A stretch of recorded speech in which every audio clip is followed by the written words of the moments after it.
My name is Adam Sostrin. The following is a video presentation that I created on the dog meat trade in China, where each year approximately 10 million dogs are slaughtered for human consumption. Thank you for your time. What is the dog meat trade? Well, it essentially is the killing of dogs for human consumption, but on a very big scale. And nowhere else on the planet are more dogs being killed for food than in China. So to tackle this very important and serious subject, I was able to find Dr. Peter Li, who is an expert on the dog meat trade in China. Dr. Li, please introduce yourself. Hello, good to be here. I'm Peter Li, Associate Professor of East Asian Politics at the University of Houston downtown. I also help manage a China program for a major international animal protection organization. It cannot be overstated that only a small fraction of the population in China continues to consume dog meat, and the numbers are going down every single year, so there are reasons to be hopeful.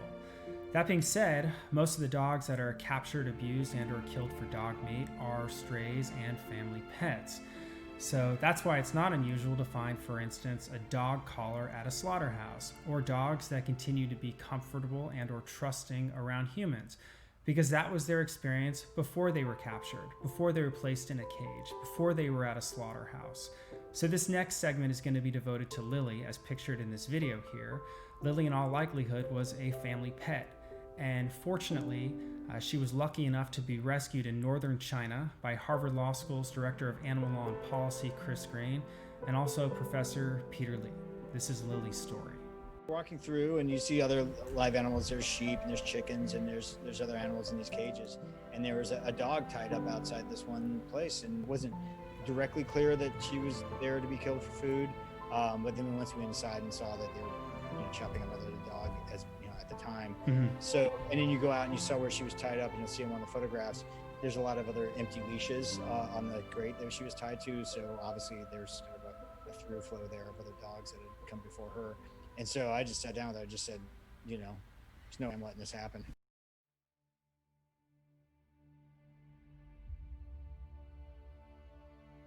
Dog meat consumption was common some 5,000 to 30,000 years ago in ancient China, because dogs were one of the livestock animals, and dog slaughter was even a respectable profession.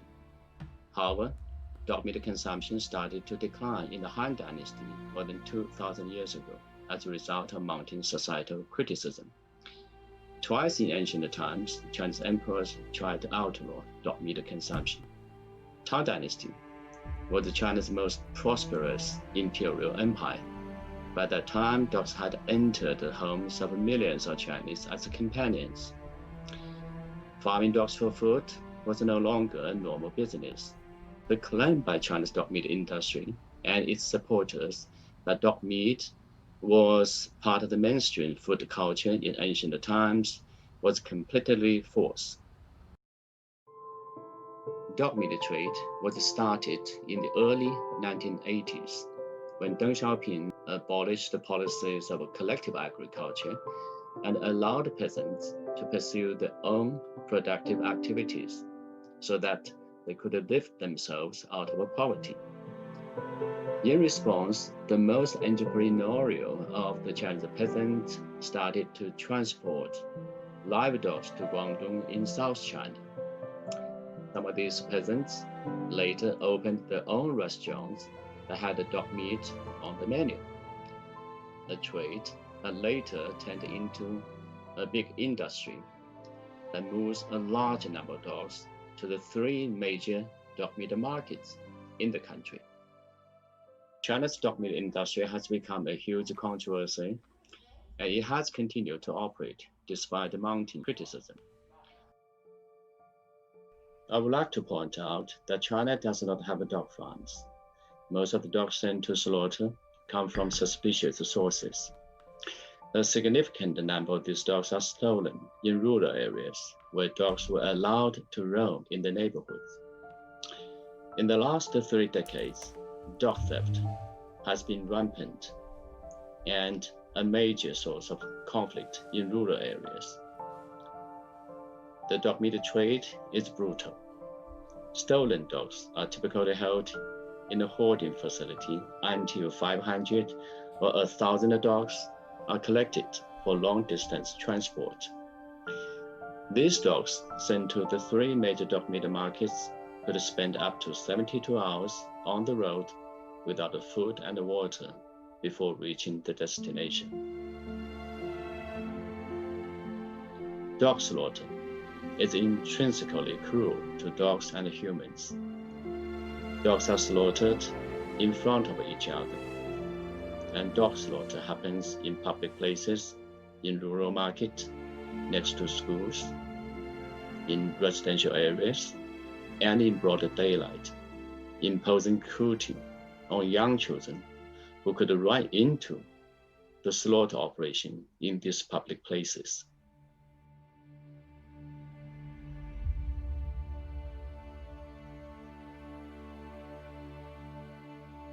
This is incredible.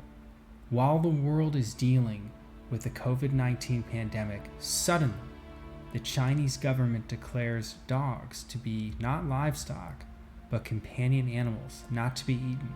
Now, this isn't national legislation. This is a statement made by the government, but we can hope for more. And Peter has more information as to why China made the decision it did at the height of the coronavirus pandemic. The recognition of dogs as companion animals is partly a result of the new thinking of the Chinese authorities following the outbreak of the COVID-19 pandemic. The authorities may have realized that keeping and slaughtering, transporting a large number of wildlife animals in crowded conditions could have contributed to the pandemic outbreak. Like the wildlife industry, the dog meat trade also keeps, transports, and slaughters a large number of physically and mentally compromised animals, a situation that could trigger cross-infection of viruses among the dogs and directly expose the traders to disease dangers. While the country's dog meat industry was started in the 1980s, a more positive development was also happening at the same time, and this was the rise of a community of households with companion animals. The increase of pets in urban China was partly attributable to the fact that there are many households with a single child. To these lonely youngsters, dogs or cats were the companions.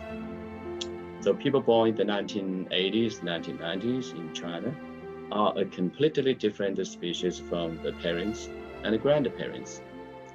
These young people love animals. They participate in animal protection. They participate in animal rescue. They are the future of China's animal protection movement. Since 2011, more than 500 trucks have been intercepted by Chinese activists. These trucks were bound for slaughter. Highway rescue is very common in China. Since 2011, hundreds of thousands of dogs have been rescued from the trade. Most of the rescued dogs were social and close to people. Some dogs even wore collars. Before wrapping up this video, one very important subject I must address is the Yulin Dog Meat Festival. This is an event that receives near universal condemnation, and the majority of the Chinese people do not support it. Also, contrary to popular myth, this hasn't been going on for thousands of years or hundreds of years. It was pushed by dog meat traders only about a decade ago to usher in the Summer Solstice every year in Yulin, China. Why? Well, because it's warm during the summer, and this is also terribly wrong. Eating dog meat is supposed to have a cooling effect. And while untrue in every conceivable way, that does not stop traders from all over the place from transporting dogs, often in tiny cages stuffed together without food or water, to Yulin, China. The ones that do survive, well, they're bludgeoned to death and sold for food. Please watch this segment on Yulin. Thank you. The Yulin Dog Meat Festival was not anything traditional. It was created by the local dog meat traders to boost dog meat sales. The festival was officially launched in 2010. However, since 2014, the Yulin authorities have disassociated themselves from the event. Although the traders and the local government no longer call the event a festival, more dogs are still slaughtered on the Summer Solstice day. As a result of the Chinese domestic and international condemnation, the festival is no longer celebrated as it was in 2010 or 2012. And the number of dogs slaughtered since 2014 has gone down greatly. In my opinion, China has been thrown into a civil war over dogs. Animal lovers and the supporters of the dog meat industry have been fighting a war between themselves. I would say that animal lovers are winning the upper hand. The announcement of the national government recognizing dogs as companion animals and the two cities' decision to outlaw dog meat trade are the latest indicators of encouraging changes in China. In fact, some of the developments, including the acknowledgement of dogs as companion animals, have happened beyond our wildest imagination. Okay, we've come to the end of the video. Thanks so much for watching. While it is true that the Chinese government labeled dogs a few months ago as companion animals, in other words, they're dogs and not dog meat, unfortunately, dogs are still dog meat in China. They're still being eaten, and it hasn't become law yet. We don't know what's going to happen, and honestly, I don't know if it's going to change. But I do have some hope. During this period of time, two major cities in China banned the consumption of dog meat, and those bans are popular. So I have no reason not to believe that that's not going to occur in other places. So that does give me cause for hope. And one thing that's also really good is Lily. Peter and Chris literally saved Lily from the chopping block, and now she's home, living her best life, playing with her friends, and it shows you the difference we can make in a dog's life. You go to a shelter, you can save a dog's life. You can rescue dogs from Asia, similar to Lily. My dog, for instance, is from Korea. In Korea, there's a major dog meat trade. So maybe the question is, if you can change a dog's life, should you? I think so. And also, I hope and I have faith that things will change for the better in China. And maybe at some point, dogs in China will just be dogs and not also dog meat. Thank you. She's definitely got her spirit back. She certainly found her voice. She was very quiet. She didn't make a sound the entire drive, 3-hour drive back to Chengchun. But now she's quite vocal, especially when there's squirrels around. Well, all dogs love squirrels. That's just what they do. Yeah.